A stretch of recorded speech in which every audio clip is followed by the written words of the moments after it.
So let's start with Beyonce. She had teased, as she does on social media, that something new might be coming. But this full album, this visual album, along with this video special, still came as a real surprise. Naila, what does it say, the way that she does this and this record itself, what does this sort of tell us about where Beyonce is at in her career? She's thinking about legacy. Lemonade, the visual album, is masterful. It's generous. And we're looking at an artist who is seasoned, who has been working for over 25 years in the public eye, who has not only mastered her craft of being a pop star, but has now created a new genre, and that of the visual album, and has improved it by leaps and bounds between the one that she did in 2013 and this most recent release. So it's masterful, and what we're learning is that she's interested in legacy. This is not about Grammy nominations and that kind of thing and unit sales. It's not about that. It has those components, and it will likely do very well. But this is about legacy. This is about working in community. What does the visual aspect of this album? I mean, each of these videos is like a little mini movie. A lot of them feature some of the most visible Black women in America, Serena Williams among them. I mean, what do these videos add to that legacy aspect and to the general experience of Lemonade? Stephen? Oh, I think you have to see the movie. I think if you don't, like, you can listen to the album and it's a pretty good album, but if you want the full force of this thing and what it is, you have to see the movie that is around it, because there are several very complicated things going on here at the same time. First of all, there's a kind of Matthew Barney video art aspect to this. I think it's highly, clearly Beyonce saw the Bjork show at MoMA a few years ago where Barney did the surrounding videos, because it's very involved in that, and it is really one of the classic examples of postmodern pastiche, of this like use of various forms of imagery in contrast with each other. Yoruba facial makeup alongside Southern Gothic imagery, alongside Serena Williams, alongside ballet, alongside, all of this stuff built in. And then, I mean, the reason, we do a lot of stuff on the show that's fun, but even the best stuff we talk about on this panel is ephemeral. This is something different. This is probably the best thing that we've ever talked about on this show as a work of art. Mm-hmm. And the reason, I think, is, when you have the pastiche, then you have this good pop album, good soul album. Then underneath that, what you have, to me, is basically an Alice Munro story. And the Alice Munro story here is about a young girl whose father, she adores her father, and he cheats on her mother. And he makes this girl powerful and gives her a voice. And then she grows up determined not to be her mother, but then she falls for a man who makes her very powerful and who cheats on her. And she is struggling, and the contrast of that, and the pain of that, and the pain of the knowledge of that, the pain of trying to find love without betrayal, which, everyone talks about how there's this healing at the end of the album. But to me, I became very obsessed with this thing yesterday. To me, it's really about like having the strength to go back to love when you know it will betray you, which is a very, very different thing than healing. And so, to me, this is a pop album with just an unbelievable level of intimacy. I mean, you have, like, there's a casual reference to miscarriage that, made my spine tingle. And in any other album would be the moment where it's like, wow, she's revealed everything about herself. But in this album, it's almost like a grace note.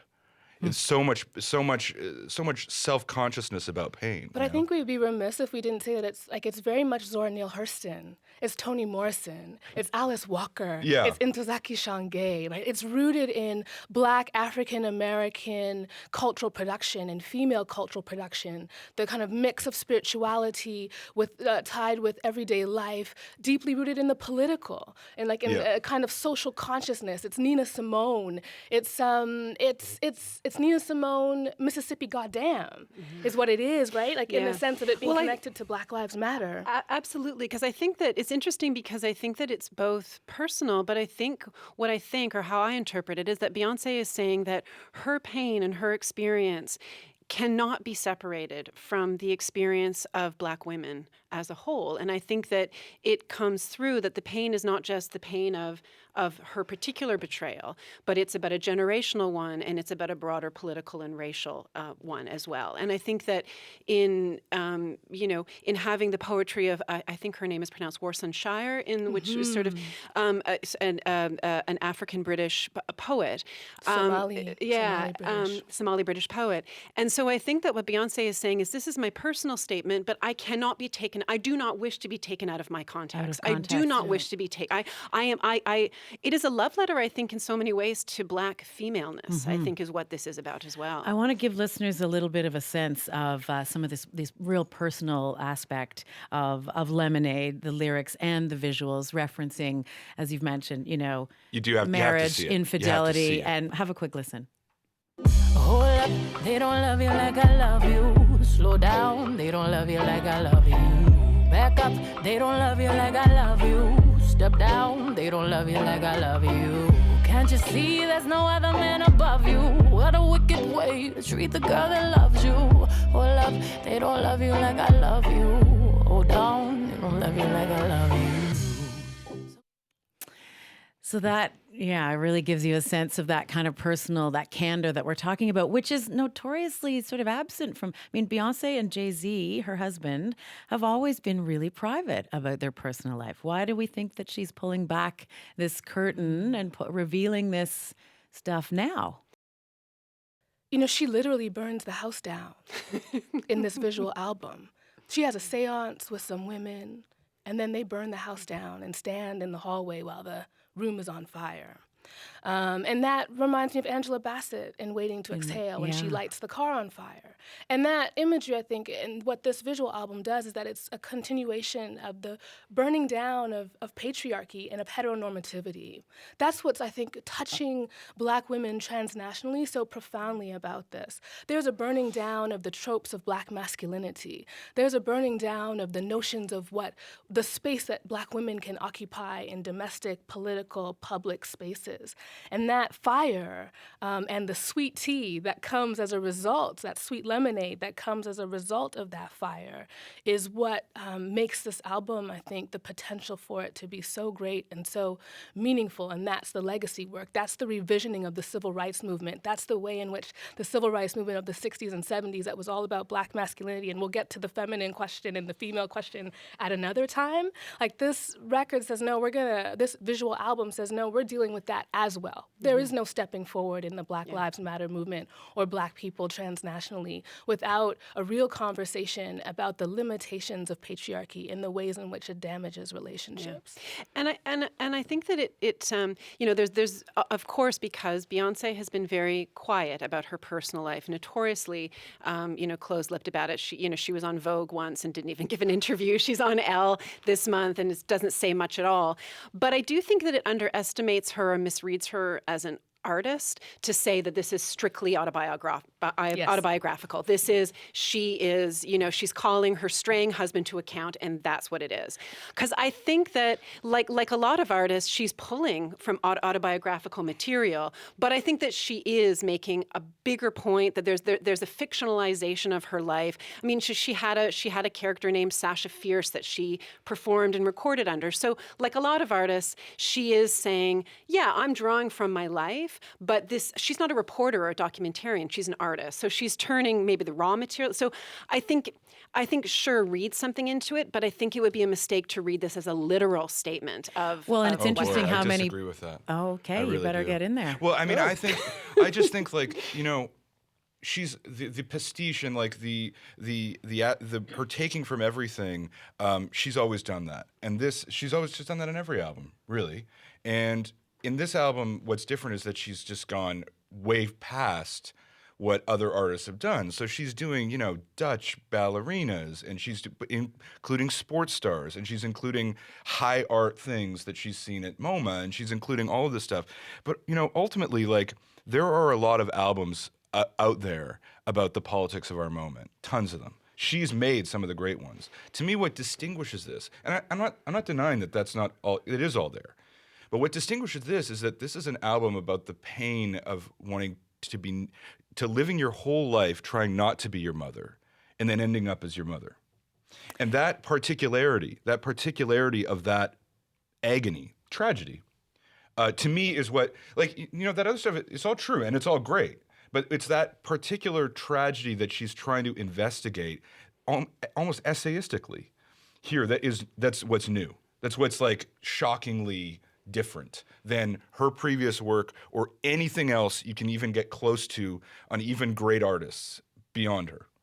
I want to steer a little bit back from, because there has been so much fascination and speculation about whether, is this her way of saying that she and Jay-Z are breaking up? And there's sort of been a focus on the gossipy side, and which you're not doing here. And you're certainly acknowledging the absolute political impact of this record too. But I want to play a little song that's a bit of an indication of that as well.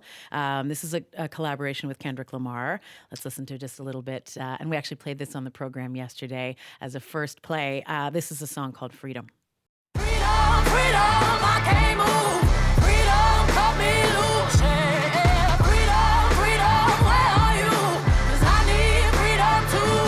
I break chains all by myself. Won't let my freedom rot in hell. Hey, I'ma keep on running 'cause the winner don't quit on themselves. I went for a run this morning and had that line going, and I kept running. It was That's probably the first single, right? it was powerful. Yeah, maybe. Yeah. Yeah, I don't know. Sandcastles. Right. 6-inch. Yep. Yeah, there's a lot of good. It's populated with Yeah. singles. Well, that's what we were actually talking before we came on about, like, so much of the conversation has been about the political and cultural impact, but this is also just like great pop. A Like, good one. That's why it's masterful. Yeah. Right. That's why it's masterful. I mean, that's why, so I research female blackness and female black performance in particular, and and I've never been a Beyonce fan. This visual album brought me to tears, not only on the first watch, but on the second watch as well. Why? Because it is masterful, because we are watching, we're in a moment where we are watching an artist. And I don't want to say that she's peaking, because we actually don't know what else she's Yeah. going to do. And that is what is so exciting, because she started so young, because she understands this industry inside and out, because she's, kind of taken the lessons of Billie Holiday and all the people who kind of got messed around by the music industry and has carved out something different for herself. And she's in her 30s. Yeah. Like, what else is this woman going to do? The And crazy- that's what's exciting. Well, this is Yeah. legacy. It's Yeah. not like I want to get 10 Grammys. She's got close to 20. Yeah.